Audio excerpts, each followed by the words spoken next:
সবাইকে নমস্কার এবং সুপ্রভাত জানিয়ে শুরু করি আজকের বুধ সকালে। বুধ সকালে অনুষ্ঠানে আমাদের জুলাই মাসের বিষয় আষাঢ়ে গল্প।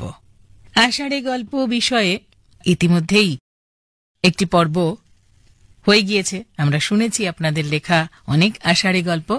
আজকের পর্বেও বেশ কিছু আষাঢ়ে গল্প নিয়ে বসেছি।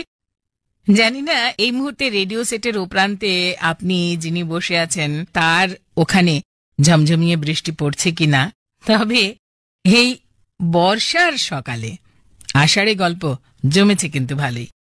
এবারে পড়ব সুনীল বরণ কালিন্দির লেখা সিমলা পাল বাঁকুড়া থেকে এসেছে। গোপাল, চল নদীতে ডুব দিয়ে আসি। না দাদা, আমি যাবুনি, শুনলাম নদীতে কুমুর এসেছে। খাপুরুষ একটা, কুমিরকে ভয়? তোমার ভয় করে না? শোন, কুমিরের সঙ্গে আমার সখ্যতা বহু দিনের। আমার মামাদের একটা পুকুর ছিল, সেই পুকুরে প্রচুর মাছ, কিন্তু নিয়মিত চোরের উৎপাত। তাই মামারা বুদ্ধি করে একটা কুমির এনে পুকুরে ছেড়ে দিল। চোর বেটারা জব্দ হলো। কুমিরে মাছ খেয়ে নেয়নি, না না, ওটা নিরামিষাশী কুমির ছিল। আমি মামাঘর গেলেই কুমিরের পিঠে চড়ে পুকুরের এপার ওপার করতাম। কুমিরকে বসে আনার বিদ্যে আমার জানা। সে কুমির এখনো আছে?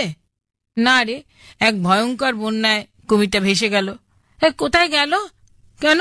ওই ডমরুধরের আবাদে, যাকে নিয়ে ত্রৈলোক্যনাথের কুম্ভীর বিভ্রাট। হ্যাঁ, তুমি এত সব আষাঢ়ে গল্প পাও কোথায় বলো তো?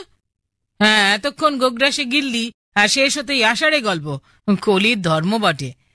এর আগে হনহন করে গফুদা নদী মুখে হাঁটা দিল। লিখেছেন সুনীল বরণ কালিন্দি, সিমলা পাল বাঁকুড়া থেকে।